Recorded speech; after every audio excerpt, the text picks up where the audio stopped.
জানেন, আমি আল্লাহর কাছে অনেক অনেক শুকরিয়া আদায় করি একটাই কারণে।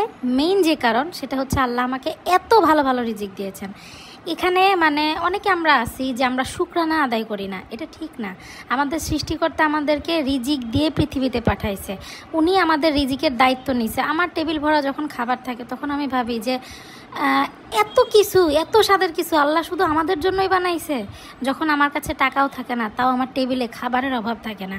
বিশ্বাস করেন, আমি পদে পদে আল্লাহর এত শুকরিয়া আদায় করি। এবং আমি না শুধু, আমার মনে হয় এটা সবারই করা উচিত। দেখেন, সেদিনের যে রান্নাগুলো আপনাদেরকে দেখাইছিলাম, এই যে পটলের ভর্তা, পটল আলু মাছ, তারপরে এই যে শাক ভাজি, তারপরে এই যে ডাটার শাক যেটা ছিল, ডাটা দিয়ে পাঙ্গাস মাছের রান্না, এই যে রাইস কুকারে ভাত রান্না, সবই কিন্তু আমার রিজিক। আল্লাহর শিক্ষাটা দেখেন, যেমন তিনি আমাদের জন্য করেছেন, আমাদের কৃতজ্ঞতা বোধ শিখিয়েছেন। উনি চান যে আমরা ইসলামের পথে চলি, আমরা মানুষের প্রতি কৃতজ্ঞ থাকি।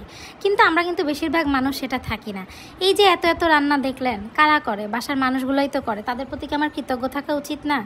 অনেক হাজব্যান্ড ওয়াইফের সংসারে দেখি যে মানে ওয়াইফরা গাধার খাটুনি খাটে, কিন্তু তাদের কোনো নাম নাই। না, এটা করবেন না। অনেক সময় দেখবেন অনেক হাজব্যান্ড খাবারের ডালা ছুঁড়ে ফেলে দেয়, ভালো হয় নাই, হ্যান না ত্যান না। কেন রে ভাই?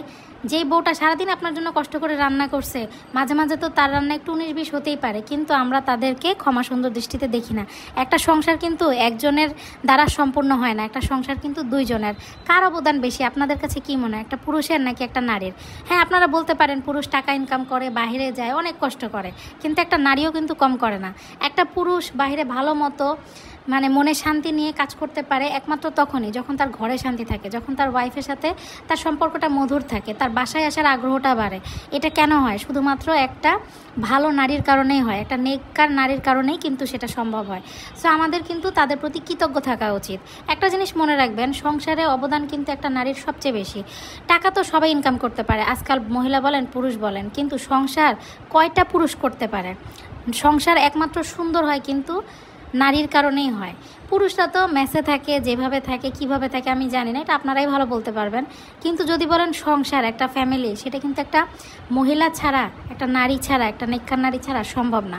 তো আমার কাছে স্পেশালি মনে হয় আমার মতো অনেক অনেক নারী আছে যারা এটার জন্য মানে আশায় থাকে যে আমার হাজব্যান্ড আমার একটু প্রশংসা করবে, আমার হাজব্যান্ড আমার কষ্টের একটু মূল্যায়ন করবে, যেটা আমাদের সমাজের বেশিরভাগ পুরুষই করে না। কী লাভ? আপনারা যে ধর্মের এত বড় বড় কথা বলেন, আপনারা কি জানেন বউয়ের সাহায্য করা সুন্নত? বউকে ভাত তুলে খাওয়া দেওয়া সুন্নত। শুধু তাই না, বউয়ের সম্পূর্ণ ভরণ পোষণ শখ আহ্লাদের সব কিছুর দায়িত্ব কিন্তু আপনার। আপনি পূরণ করতে পারেন না, এটা আপনার দোষ। কিন্তু কয়টা নারী তার হাজব্যান্ডকে দোষে? তারা কিন্তু ভালোবাসায় পরিবারটা রাখে। দিন শেষে কিন্তু আপন মানুষগুলোর ভালোবাসা এসে যায়।